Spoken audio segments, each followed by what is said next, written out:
बिस्मिल्लाहिर्रहमानिर्रहीम। जैसे कि मैंने कल वीडियो में कहा था कि मैं ग्रुप डाटा में से आपको मीन, मीडियन और मोड कैलकुलेट करना सिखाऊंगी। कल की जो वीडियो थी मेरी उसमें मैंने आपको अनग्रुप डाटा में से मीडियन, अरिथमेटिक मीन और मोड कैलकुलेट करना सिखाया था। अच्छा, ग्रुप डाटा कौन सा होता है? ग्रुप डाटा वो होता है जिसमें हमारे पास क्लासेस होती हैं और फ्रीक्वेंसी दी हुई होती है। यानी फ्रीक्वेंसी डिस्ट्रीब्यूशन की फॉर्म के अंदर जो डाटा हमें दिया हुआ होता है उसको हम ग्रुप डाटा बोलते हैं। ग्रुप डाटा में से अरिथमेटिक मीन को कैलकुलेट करने के लिए, जैसे मीडियन और मोड के लिए हमें क्लास बाउंड्रीज का होना ज़रूरी है, बट अरिथमेटिक मीन के लिए चाहे हमें क्लास लिमिट्स दी हूँ चाहे आपको क्लास बाउंड्रीज दी हूँ, इससे कोई फ़र्क नहीं पड़ता। सबसे पहले मैं अरिथमेटिक मीन का फार्मूला लिखती हूँ। X bar is equal to summation f x divided by summation f. यानी एक तो मुझे एफ का सम चाहिए, यानी फ्रीक्वेंसी का टोटल यहाँ पे करेंगे, that is called summation F. Calculator पे जब हम इसका टोटल करेंगे तो ये हमारे पास आता है 25। अब ये वैल्यू तो हमें पता चल गई, ठीक है, समेशन एफ, लेकिन हमें अभी एफ एक्स नहीं पता चला। एफ एक्स निकालने के लिए पहले मुझे एक्स निकालना है, that is called mid value भी आप कह सकते हैं। वो मैं अभी आपको बताती हूँ कैसे कैलकुलेट करेंगे, और फिर हम उसको एफ़ के साथ मल्टीप्लाई करेंगे तो हमारे पास एफ एक्स आ जाएगा। अब आप एक्स कैसे कैलकुलेट कर सकते हैं? आपने क्या करना है, हर क्लास में लोअर और अपर लिमिट को प्लस करना है और 2 के साथ डिवाइड कर देना है, यानी 0 + 10 डिवाइडेड बाई 2। तो आप 0 और 10 को प्लस करेंगे तो क्या आ जाएगा, 10 divided by 2, that is equal to 5। तो इस तरह आपने एक्स की वैल्यू फाइंड करनी है। 10 + 20 30, 30 को 2 से डिवाइड करें 15, 20 और 30 50, 50 को 2 से डिवाइड करें 25, देन 70, 70 का हाफ होता है 35, एंड 40 और ये 90 और यहाँ पे आ जाएगा 45। अब आपने क्या करना है, आपने एफ और एक्स को आपस में मल्टीप्लाई करके एफ एक्स की वैल्यू निकालनी है। जैसे 2 5 ज़ा 10, 15 5 ज़ा 75, 25 7 ज़ा, आप कैलकुलेटर पे इसकी वैल्यू को कैलकुलेट करते जाएं। अब क्योंकि क्वेश्चन में हमें समेशन एफ एक्स चाहिए तो हम इसका भी टोटल करेंगे, और इसका टोटल करें तो ये हमारे पास आता है 725। आप फार्मूले में हम वैल्यू पुट करते हैं। समेशन एफ एक्स हमारे पास है 725 डिवाइडेड बाय समेशन एफ की वैल्यू है 25। तो दोनों को डिवाइड करें तो हमारे पास अरिथमेटिक मीन आता है 29। और इस मेथड को कहते हैं डायरेक्ट मेथड, क्योंकि अरिथमेटिक मीन को कैलकुलेट करने के और भी बहुत सारे मेथड हैं, लेकिन इस मेथड को कहते हैं डायरेक्ट मेथड। मोड कैलकुलेट करते हैं। अच्छा, मोड कैलकुलेट करने के लिए सबसे पहली चीज़ जो स्टूडेंट्स आप लोगों को चाहिए होती है वो आप लोगों को चाहिए होती है क्लास बाउंड्रीज।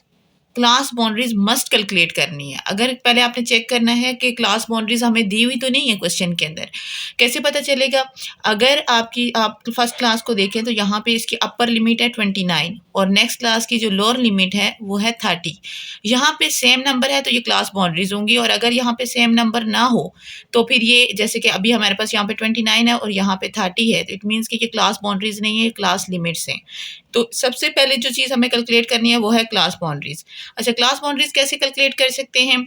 आपने अपर जो क्लास है और लोअर क्लास, जैसे मैंने आपको पहले बताया, इन दोनों का डिफरेंस कैलकुलेट करना है। तो इनमें 1 का डिफरेंस है और उसको 2 के साथ डिवाइड करना है। 1 divided by 2 it's equal to 0.5।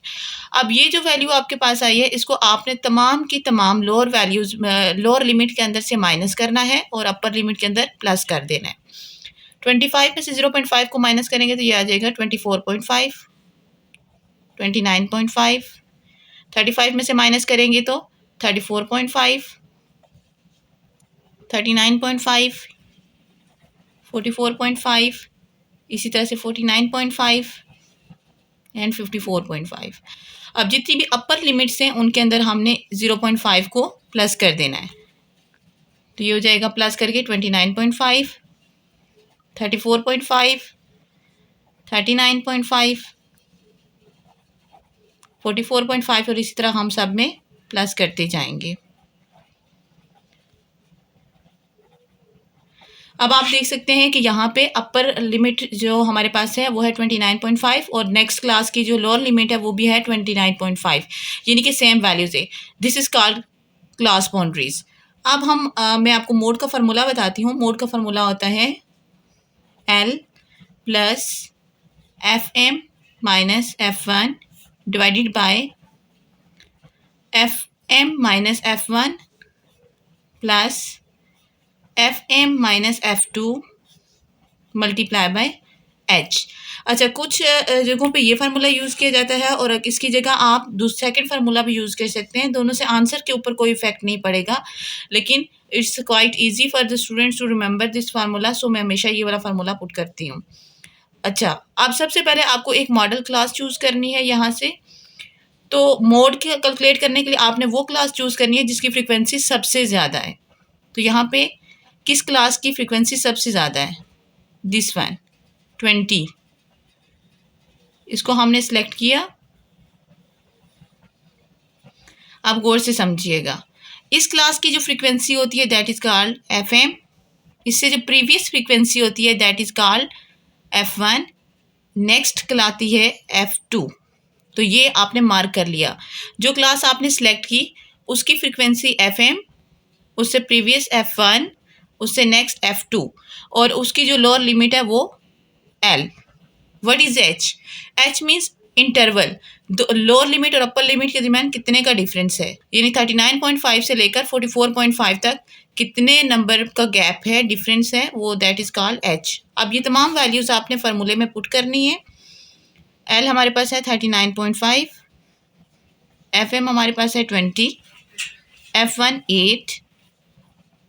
Similar यहाँ पे भी FM की वैल्यू पुट करेंगे, then F1 FM minus F2 multiply by H। ये तमाम वैल्यूज हमारे पास है, हम इनकी कैलकुलेशन करते हैं।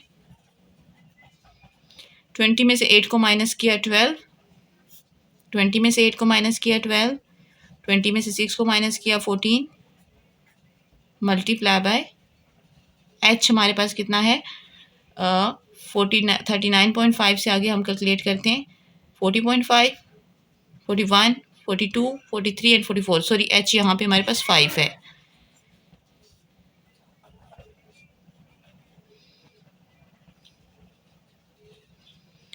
अच्छा, 39.5 प्लस 12, नीचे हम इनको प्लस करते हैं 26 मल्टीप्लाई बाय 5। 39.5 प्लस 12 को 5 से मल्टीप्लाई किया 60 डिवाइड बाई 26। अब 60 को 26 से डिवाइड करके उसमें 39.5 को आप प्लस कर दें तो हमारे पास जो कैलकुलेटर पे वैल्यू आ रही है वो आ रही है 41.81। This is mode. ओके, जैसे मैंने आपको बताया कि हमारे पास जो ग्रुप डेटा होता है वो फ्रीक्वेंसी डिस्ट्रीब्यूशन की फॉर्म में दिया होता है। इसमें हमें फ्रीक्वेंसी दी होती है, हमें क्लासेस दी होती हैं। तो मोड कैलकुलेट करने के लिए भी हमें क्लास बाउंड्रीज चाहिए होती हैं और मीडियन कैलकुलेट करने के लिए जो दो चीज़ें हमें मस्ट निकालनी होती है, एक क्लास बाउंड्रीज और साथ में कम्युलेटिव फ्रीक्वेंसी। ये दो चीज़ें अगर आपके पास नहीं है तो आप मीडियन में का जो फार्मूला है वो अप्लाई नहीं कर सकते। तो सबसे पहले हम चेक करते हैं कि इस क्वेश्चन में हमें क्लास बाउंड्रीज दी हुई है या हमें क्लास लिमिट्स दी हुई है। तो यहाँ पे देखें कि हमारे पास लोअर लिमिट 10 है, अपर लिमिट हमारे पास 19 है और देन नेक्स्ट क्लास की जो लोअर लिमिट है वो है 20। यहाँ पे सेम वैल्यू नहीं है तो इट मीन्स ये क्लास लिमिट से हमें क्लास बाउंड्रीज कैलकुलेट करनी पड़ेंगी। सो क्लास बाउंड्रीज कैलकुलेट करने का वही तरीका है कि आपने अपर और लोअर लिमिट का डिफरेंस लेना है जो कि है हमारे पास 1 डिवाइडेड बाई 2 करेंगे, ये आ जाएगा 0.5।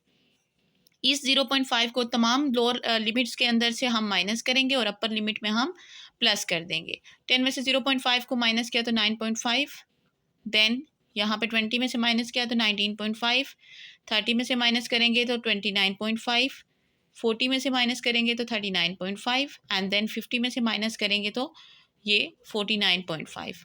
अब तमाम अपर लिमिट्स के अंदर हम इसको प्लस करते हैं। 19 में प्लस करेंगे तो 19.5, सेम 29.5, then 39.5, 49.5 एंड 59.5। हमने क्लास बाउंड्रीज निकाल ली। अब जो सेकंड चीज़ हमने कैलकुलेट करनी है मीडियन के लिए, मोड के लिए हमें इस चीज़ की ज़रूरत नहीं होती, बट मीडियन के लिए हमें कम्युलेटिव फ्रीक्वेंसी हर हाल में निकालनी पड़ती है। कम्युलेटिव फ्रीक्वेंसी निकालने का तरीका क्या है कि आपने फ्रीक्वेंसी को अगली फ्रीक्वेंसी में प्लस करके लिखते जाना है। जैसे सबसे पहले हमारे पास है 5, तो फर्स्ट हमारे पास रहेगा 5। अब 5 में नेक्स्ट फ्रीक्वेंसी को ऐड करेंगे, यानी 5 प्लस 25 कितना हो जाएगा 30। देन 30 में हम 40 को प्लस करेंगे 70, 70 में हम 20 को प्लस करेंगे 90, 90 में 10 को प्लस करेंगे 100। जब हमारे पास कम्युलेटिव फ्रीक्वेंसी आ जाती है तो ये जो लास्ट नंबर होता है दैट इज कॉल्ड एन। हम इसको डिवाइड करते हैं 2 के साथ। 100 divided by 2 is equal to 50। अब ये जो नंबर आपके पास आता है इस नंबर को आपने कम्युलेटिव फ्रीक्वेंसी में एडजस्ट करना होता है कि ये कहाँ पे जो है वो एडजस्ट हो सकता है। अब 50 5 से ग्रेटर है, यहाँ पे एडजस्ट नहीं हो सकता। 50 30 से भी ग्रेटर है, यहाँ पे भी एडजस्ट नहीं होगा। 70 yes 70 is bigger and 50 is smaller, so that's why ये क्लास हम सिलेक्ट कर लेंगे। वंस अगेन मैं आपको दोबारा बताती हूँ कि आपने क्या करना है कि जो लास्ट कम्युलेटिव फ्रीक्वेंसी आपके पास आएगी टोटल, आपने उसको 2 के साथ डिवाइड करना है और जो भी वैल्यू आएगी आपने उस वैल्यू को कम्युलेटिव फ्रीक्वेंसी में एडजस्ट करना है। ठीक है, अब 5 क्योंकि छोटा नंबर था 50 से, सो यहाँ पे हम एडजस्ट नहीं कर सकते थे। 30 भी अब में भी एडजस्टेबल नहीं था, लेकिन 70 50 से बड़ा है, सो यहाँ पे एडजस्ट हो सकता था। सो हमने इस क्लास को सिलेक्ट कर लिया। अब यहाँ पे हम मार्क करते हैं, पहले हम मीडियन का फार्मूला लिख लेते हैं। Median is equal to L plus H divided by F N divided by 2 minus C. अच्छा, इसकी लोअर लिमिट को हम एल बोलते हैं जो क्लास हमने सेलेक्ट की होती है। अच्छा, और साथ में उसकी फ्रीक्वेंसी को एफ, एन डिवाइडेड बाई 2 की वैल्यू हम पहले ही कैलकुलेट कर चुके हैं, एंड सी जो हमने क्लास सेलेक्ट की उससे previous cumulative frequency C, and then H. H again difference, दोनों जो अपर लिमिट और लोअर लिमिट का जो डिफरेंस है उसको एच बोलते हैं, और यहाँ पे एच की वैल्यू हमारे पास है 10। ओके, अब हम यहाँ वैल्यू पुट करते हैं। एल की वैल्यू है हमारे पास 29.5, एच की वैल्यू है 10, जो क्लास हमने सेलेक्ट की उसकी फ्रीक्वेंसी 40, एन डिवाइडेड बाई 2 की वैल्यू हमारे पास आई थी 50, and previous cumulative frequency 30।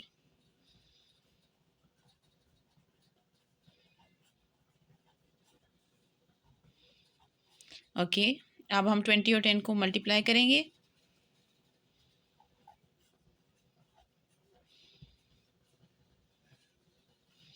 Twenty 29.5 में आप 5 को ऐड करें तो हमारे पास मीडियन आ जाता है 34.5।